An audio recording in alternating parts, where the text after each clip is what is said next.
வணக்கம். இன்னைக்கு வாமனாவில் காஷ்மீர் தாக்குதலும் தமிழ்நாட்டு தீவிரவாதிகளும் அப்படின்ற தலைப்பில் தான் இந்த காணொளியில் நாம் பார்க்க போகிறோம். எல்லாருமே பாகிஸ்தான் தீவிரவாதிகளை பற்றி தான் பேசுகிறோம். ஆனால் தமிழ்நாட்டு தீவிரவாதிகளை பற்றி ஆழமாக நாம் யோசிக்கிறதே இல்லை. உண்மையை சொல்லணுன்னா பாகிஸ்தான் தீவிரவாதிகளை விட ரொம்ப ரொம்ப டேஞ்சரானவங்க நம்ம தமிழ்நாட்டு தீவிரவாதிகள் தான். அது யார் யார் அப்படின்னு சொல்லி கேட்டிங்கன்னா, தொல் திருமாவளவன், சீமான், அப்புறம் திமுக, இடதுசாரி சிந்தனையாளர்கள், கம்யூனிஸ்ட், மார்க்சிஸ்ட், இவங்க தான் தமிழ்நாட்டு தீவிரவாதிகள். இந்த கட்சியினர்லாம் 2019 ஆகஸ்ட் 5 அன்னைக்கு 370 ஆர்டிக்கிளை கேன்சல் பண்ணப்போ பாகிஸ்தான்காரன் கூட அந்த அளவுக்கு கோபப்படலை. ஆனால் இவன் தான் இங்கே குதின்னு குதிச்சான். எங்கள் டிஆர் பாலுவோட தலைமையில் கிட்டத்தட்ட 14 பேர். யார்? இந்திய கம்யூனிஸ்ட் லீடர் டி ராஜா, அதற்கு பிறகு காங்கிரஸ் தலைவராக இருந்த அப்போதைய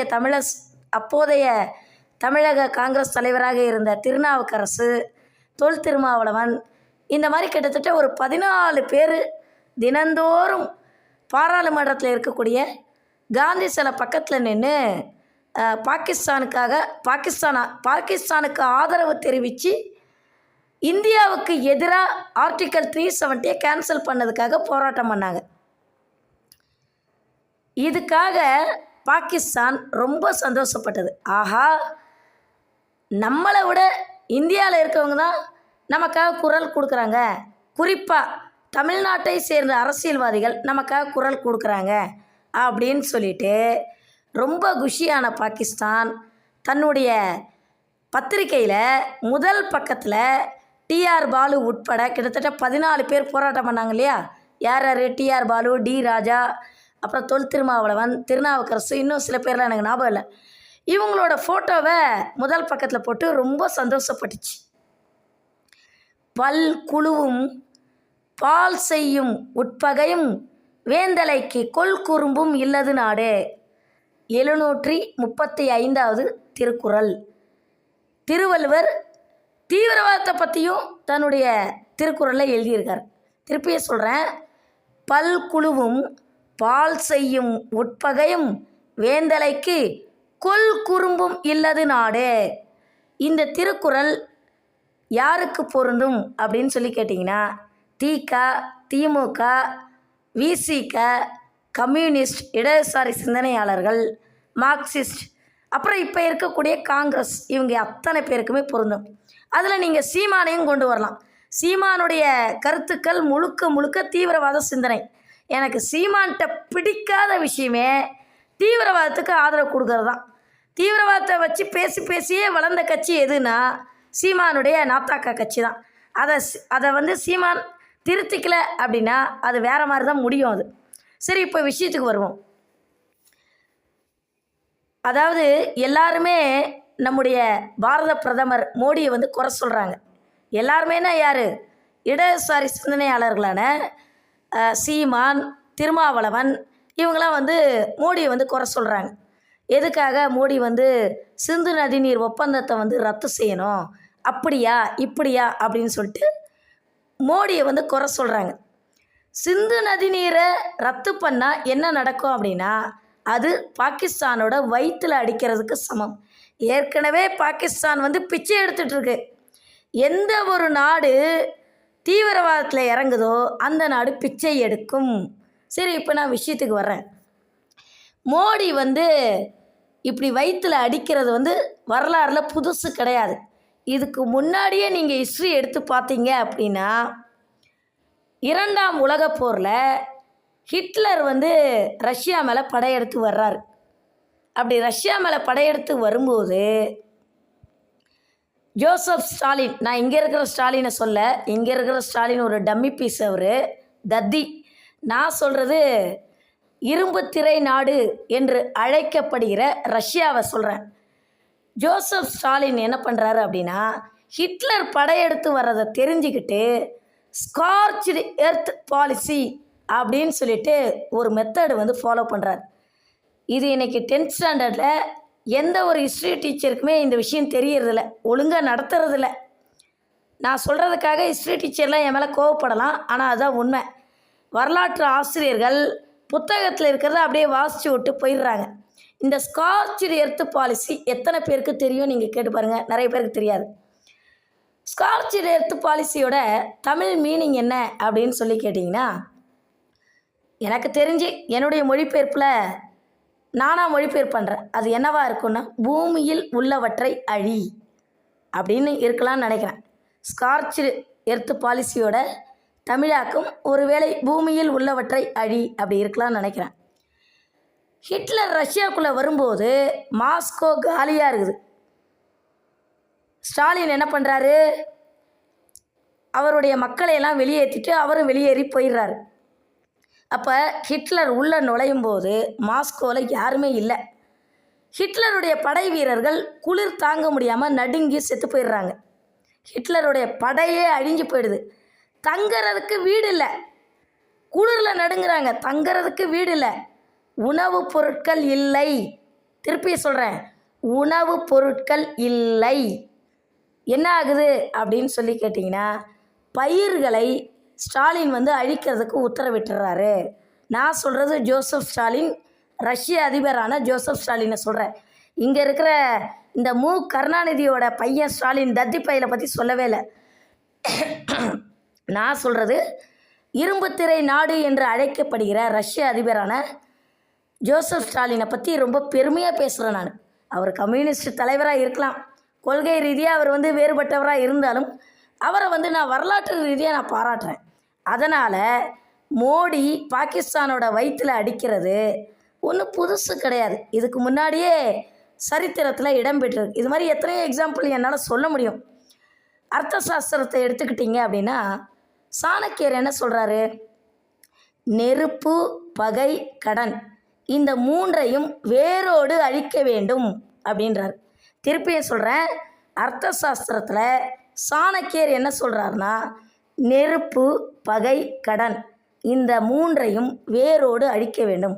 அப்படி பார்க்கும்போது தீவிரவாதத்தையும் வேரோடு அழிக்கணும் அப்படின்னா, எவெல்லாம் பாகிஸ்தானுக்கு ஆதரவாக கருத்து தெரிவிக்கிறானோ, அது அரசியல் தலைவராக இருந்தாலும் சரி, பொதுமக்களாக இருந்தாலும் சரி, எவனாக இருந்தாலும் சரி, அவனையெல்லாம் நாடு கடத்தணும். ஒன்றும் இல்லை, திருமாவளவனுடைய இந்திய குடியுரிமையை ரத்து பண்ணிவிட்டு திருமாவளவனை பாகிஸ்தானுக்கு துரத்தி விடணும். சீமான் சிந்து நதிநீர் ஒப்பந்தத்தை ரத்து பண்ணது தப்பு அப்படின்னு இஸ்லாமியர்களுடைய வாக்குக்காக சீமான் சொல்கிறாரு அப்படின்னா, சீமானுடைய இந்திய குடியுரிமையை ரத்து பண்ணி பாகிஸ்தானுக்கு துரத்தி விடணும். எவனாக இருந்தாலும் துரத்தி விடணுங்க. நான் இப்படி சொல்கிறதுக்காக என் மேலே யார் கோவப்பட்டாலும் எனக்கு அதை பற்றி கவலையே கிடையாது. தப்புனா தப்பு தான். நான் அடிப்படையில் ஒரு தேசியவாதி. சீமானாக இருந்தாலும் சரி, தொல் திருமாவளவனாக இருந்தாலும் சரி, டிஆர் பாலு, திமுக ஸ்டாலின், யாராக இருந்தாலும் சரி, எவனாக இருந்தாலும் சரி, பாகிஸ்தானுக்கு துரத்தி விடுங்க. அடுத்த அதிரடியாக மோடி அதெல்லாம் செய்வார். எனக்கு பாரத பிரதமர் நரேந்திர மோடி மேலே மிகப்பெரிய நம்பிக்கை. அவர் ஒரு அதிரடியான ஒரு பிரதமர். அவர் கண்டிப்பாக அவரால் செய்ய முடியும். அதனால் வாழை சுருட்டிக்கிட்டு இருங்க. மோடியால் எதை வேணாலும் செய்ய முடியும். அவர் அடுத்ததாக அதை தான் முடிவு எடுக்க போகிறாரு. அதனால் கொஞ்சம் வாயை பொத்திக்கங்க, வாழை சுருட்டிக்கங்க. அதனால் நான் மாண்புமிகு பாரத பிரதமர் மோடிக்கிட்ட நான் என்ன கோரிக்கை வைக்கிறேன்னா, இந்தியாவுக்கு எதிராகவும் பாகிஸ்தானுக்கு ஆதரவாகவும் எந்தெந்த அரசியல் தலைவர்கள்லாம் ஆதரவு தெரிவிக்கிறாங்களோ, தயவு செய்து அவங்களோட இந்திய குடியுரிமையை ரத்து பண்ணி பாகிஸ்தானுக்கு துரத்தி விடுங்க. அடுத்ததா இப்போ யாருக்குமே தெரியாத ஒரு ஆலோசனையை நான் கொடுக்குறேன். தயவு செய்து என்னுடைய சேனல் வந்து ரொம்ப பிரபலமான சேனல்லாம் கிடையாதுங்க, சாதாரண சேனல் தான். இருந்தாலும் நான் ரொம்ப ரொம்ப முக்கியமான கருத்தை நான் தெரிவிக்கிறேன். தயவுசெய்து பாஜகவை சேர்ந்தவங்களாம் இதை மேலிடத்துக்கு கொண்டு போங்க. அது என்ன அப்படின்னா, ஜவஹர்லால் நேரு பல்கலைக்கழகம். இந்த ஜவஹர்லால் நேரு பல்கலைக்கழகம் ஒரு காலத்தில் ரொம்ப நல்லா தான் இருந்தது. நம்முடைய நிதியமைச்சரான நிர்மலா சீதாராமன்லாம் அதில் தான் படிச்சிருக்காங்க. இந்த ஜவஹர்லால் நேரு பல்கலைக்கழகத்தில் கண்ணையா குமார் அப்படின்னு ஒருத்தன், யார் அவன், 2016 டி ராஜா இருக்கார் இல்லையா, இன்டர்நேஷ்னல் தீவிரவாதி யாருன்னா திருநெல்வேலியை சேர்ந்த டி ராஜா. இந்த டி ராஜாவோட மாணவ சங்க தலைவர் தான் இப்போ வந்து காங்கிரஸில் சேர்ந்துட்டான் இந்த கன்னியாகுமார். இந்த கன்னியாகுமாரோட ஜவஹர்லால் நேரு பல்கலைக்கழகத்தில் தமிழகத்தை சேர்ந்த மாணவர்கள்லாம் படிச்சிருப்பாங்கள்ல. உதாரணமாக டி ராஜாவோட பொண்ணு பேர் வந்து அபராஜிதான்னு நினைக்கிறேன். திருப்பியே சொல்கிறேன், டி ராஜாவோட பொண்ணு பேர் அபராஜிதான்னு நினைக்கிறேன். இந்த அபராஜிதாவோட அலுமினிலாம் இருப்பாங்களே, அதே டைமில் படித்தவங்க அந்த கல்லூரி மாணவர்கள், தமிழகத்தை சேர்ந்த கல்லூரி மாணவர்கள் அத்தனை பேரையும் ஒரு லிஸ்ட் எடுங்க. ஏன்னா அவங்க அத்தனை பேருமே தீவிரவாதிகள் தான். உதாரணமாக 2000 வருஷம் ஞாபகம் இல்லை, 2014 2015 ஞாபகம் இல்லை எனக்கு. இந்த அப்சல் குருவை தூக்கில் போட்டதும் 2016 ஜவஹர்லால் நேரு பல்கலைக்கழகத்து அந்த மைதானம் இருக்குது பார்த்தீங்களா, அங்கே வந்து அப்சல் குருவை தூக்கில் போட்ட காரணத்திற்காக நம்முடைய தமிழகத்தை சேர்ந்த மாணவர்கள் யார் டி ராஜாவோட பொண்ணு அபராஜிதா, அப்புறம் இன்னும் ஒரு சில பேர்லாம் சேர்ந்து அஞ்சலி செலுத்தியிருக்காங்க. நான் திருப்பி சொல்கிறேன், டி ராஜாவோட பொண்ணு அபராஜிதாவோட அலுமினியாக படித்தாங்க இல்லையா, அந்த டைமில் படித்தவங்களோட தமிழ்நாட்டு மாணவர்களோட லிஸ்ட்டை தயவு செய்து எடுங்க. ஏன்னா விருதுநகர் மாவட்டத்தில் ராஜபாளையத்தில் என்னுடைய குக்கிராமத்திலேயே ஜவஹர்லால் நேரு பல்கலைக்கழகத்தில் படித்த ஒரு பையன் தீவிரவாதி. அவன் நான் இங்கே லோக்கல் ஸ்டேஷனில் ஒரு 4-5 மாதத்துக்கு முன்னாடி கால் பண்ணி புகார் கொடுத்தேன். என் வீட்டு பக்கத்தில் என்னுடைய குக்கிராமத்தில் ஒரு தீவிரவாதி இருக்கிறான், தயவு செய்து அவனை ஸ்டேஷனில் கூப்பிட்டு வச்சு விசாரிங்க, அவன் இந்த குக்கிராமத்தில் இருக்கிறது எங்களுக்கு நல்லது கிடையாது. ஆனால் விருதுநகர் மாவட்டம் ராஜபாளையம் காவல் நிலையத்தில் அதை கண்டுக்கவே இல்லை. அந்த ஸ்டேஷன் இருக்கிறது ஒன்று, இல்லாத ஒன்று. ஆனால் இப்போ நான் சொல்கிறேன், தயவு செய்து டி ராஜாவோட பொண்ணு அபராஜிதா, அப்புறம் இந்த கன்னியாகுமாரோட படித்த தமிழ்நாட்டு மாணவர்கள் அத்தனை பேரோட லிஸ்ட்டை எடுங்க. குறிப்பாக 2016 ஜவஹர்லால் நேரு பல்கலைக்கழகத்தில் அப்சல் குருவை தூக்கில் போட்டதுக்காக எவன்லாம் அஞ்சலி செலுத்தினானோ அவனையெல்லாம் ஒரு லிஸ்ட் எடுத்து தயவு செய்து ஜெயிலில் தூக்கி போடுங்க. அதே மாதிரி இந்த DYFIன்னு நினைக்கிறேன், இந்திய ஜனநாயக வாலிபர் சங்கம் அப்படின்னு சொல்லிட்டு ஒரு கட்சி. இந்த கட்சி ரொம்ப டேஞ்சரான கட்சி தான். அப்புறம் இன்னொன்று என்னென்னா, இந்த கலெக்டர் ஆஷ் வாஞ்சிநாதனுக்கு எதிராகவும் திருநெல்வேலி எடுத்துக்கிட்டிங்கன்னா அதுலேயே வந்து டி ராஜா தான் இப்போ தலைமை வகிப்பார். யார்? டி ராஜா இருக்கார்ல, அவர் இன்டர்நேஷ்னல் தீவிரவாதி. இந்த டி ராஜாவோட தலைமையில் திருநெல்வேலியில் வாஞ்சிநாதனுக்கு எதிராகவும், இந்திய சுதந்திர போராட்ட வீரரான வாஞ்சிநாதனுக்கு எதிராகவும், கலெக்டர் ஆஷுக்கு ஆதரவாகவும் திருநெல்வேலியில் வந்து அஞ்சலி செலுத்துவாங்க.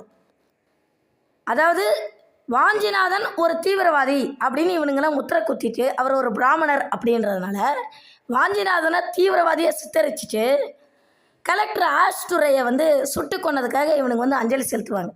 இந்த குரூப்பையெல்லாம் ஒரு லிஸ்ட் எடுத்தால் தான் வேரோடு தீவிரவாதத்தை களை எடுக்க முடியும் அப்படின்னு சொல்லிட்டு நான் திருப்பி சொல்கிறேன். தயவு செய்து விருதுநகர் காவல்துறையினர், நான் வந்து ஒரு கோரிக்கையை வைக்கிறேன், அந்த கோரிக்கையை எடுத்துக்கிட்டு என்னுடைய குக்கிராமத்திலேயே ஜவஹர்லால் நேரு பல்கலைக்கழகத்தை சேர்ந்த ஒரு மாணவன் தங்கியிருக்கிறான்னா என்ன, அவன் இந்த கிராமத்தை சேர்ந்தவன், அவன் மேலே ஒரு நடவடிக்கை எடுக்கணும். அவன் மேலே மட்டும் இல்லாமல் டி ராஜாவோட பொண்ணு அபராஜிதா, அதுக்கு பிறகு அந்த 2016 எந்தெந்த மாணவர்கள்லாம் தமிழ்நாட்டை சேர்ந்தவர்கள் கன்னியாகுமாரோட படித்தாங்களோ அவங்களையெல்லாம் ஒரு லிஸ்ட் எடுத்திங்கன்னா தீவிரவாதத்தை வேரோட களையலாம்.